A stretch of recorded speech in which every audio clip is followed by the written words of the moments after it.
Bonjour, dans cette vidéo nous parlerons du très célèbre théorème de Pythagore.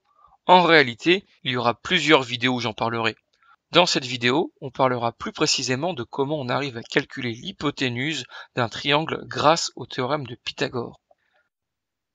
D'abord, commençons par un peu de vocabulaire. Lorsqu'on a un triangle rectangle, c'est-à-dire un triangle avec un angle droit, ici en rouge, alors le côté qui ne touche pas l'angle droit, plus précisément le côté opposé à l'angle droit, est le plus grand côté du triangle. Il sera toujours plus grand que les deux autres. On l'appelle hypoténuse. Maintenant que vous avez ce rappel de vocabulaire, on peut passer à un extrait d'une émission télévisée qui s'appelait Petit conte mathématique. Disons-le tout net, sans le théorème de Pythagore, il n'y aurait pas de philosophe, pas la réciproque du théorème, pas de triangle rectangle en B, et donc par extension pas d'angle droit, donc pas de maison qui se tiendrait bien droite au carré, pas de salle de bain, pas de cuisine, pas de chambre, tout serait de travers. Et bien d'autres choses encore. Pythagore est né à Samos, une île grecque au VIe siècle avant Jésus-Christ. On connaît bien son théorème, mais on connaît mal Pythagore. C'était un homme très discret. On sait tout de même qu'il a beaucoup voyagé, pas très loin, d'abord à Milète. Là, il rencontre Thalès. Thalès et Pythagore sont les fondateurs de la mathématique grecque. Ils ont dû avoir beaucoup de choses à se dire, mais ils n'ont rien écrit, alors on n'est pas bien sûr.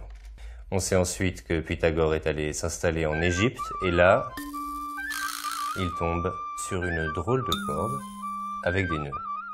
Très exactement, 13 nœuds. Les architectes égyptiens s'en servent pour construire de belles pyramides avec de beaux angles droits. Comment faites-vous donc ça? Demande Pythagore. Cette corde, c'est comme une équerre, Qu'ils lui disent. On tend la corde en 3 points. Numéro 4, 8 et 13. Autant ben comme solo et hop, l'angle il est bien droit. Et comment expliquez-vous cela? Demande Pythagore. Nous, on n'explique pas. Répondent les architectes. L'esprit mathématique de Pythagore fait un tour sur lui-même.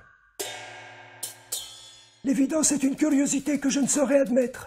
J'aimerais comprendre, je dois piger cette chose qui fait que 3, 4, 5, et hop, un angle droit.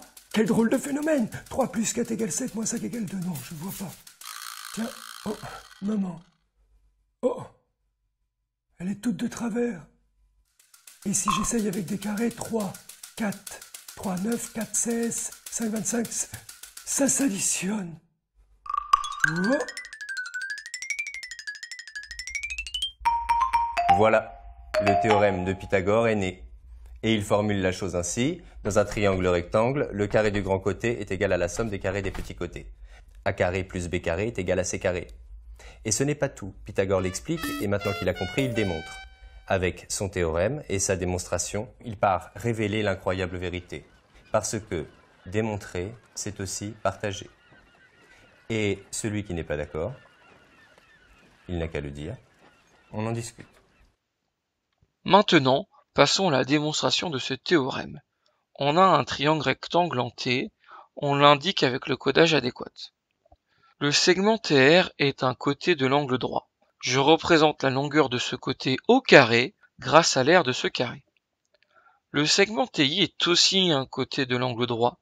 Je représente la longueur de ce côté au carré grâce à l'aire de ce carré. Le segment RI, qui est le plus grand côté du triangle, et qui plus est en face de l'angle droit, est l'hypoténuse de ce triangle rectangle. Je représente la longueur de ce côté au carré grâce à l'aire de ce carré. Le but est de réussir à mettre les deux petits carrés dans le grand carré. La pièce 1 va se positionner ici, la pièce 2 va se positionner à côté, la pièce 3 se place ainsi, la pièce 4 va dans ce petit emplacement, et enfin, on place la pièce 5 ici. Résumons un peu cette égalité de Pythagore pour la noter sur notre feuille. Un triangle rectangle aura toujours un petit côté qui touche l'angle droit. À partir de lui, je forme un carré et je le mets en rouge sur la figure. On a donc le petit carré. Un triangle rectangle aura toujours un moyen côté qui touche l'angle droit. À partir de lui, je forme un carré et je le mets en rouge sur la figure. On a donc le moyen carré. Un triangle rectangle aura toujours un grand côté qui ne touche pas l'angle droit. À partir de lui, je forme un carré et je le mets en vert sur la figure.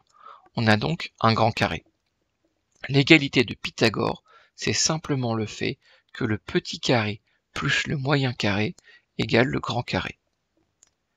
Si on le refait avec un triangle qui s'appelle par exemple RIT, le triangle est rectangle en T. Alors le petit carré RT carré plus le moyen carré TI carré est égal au grand carré, c'est-à-dire à l'hypoténuse au carré RI carré. Cette égalité est l'égalité de Pythagore pour ce triangle rectangle.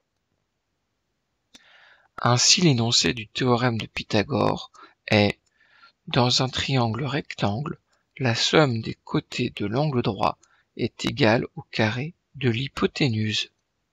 Maintenant qu'on a fait le point sur ce théorème, voyons plus précisément comment l'utiliser pour calculer la longueur de l'hypoténuse.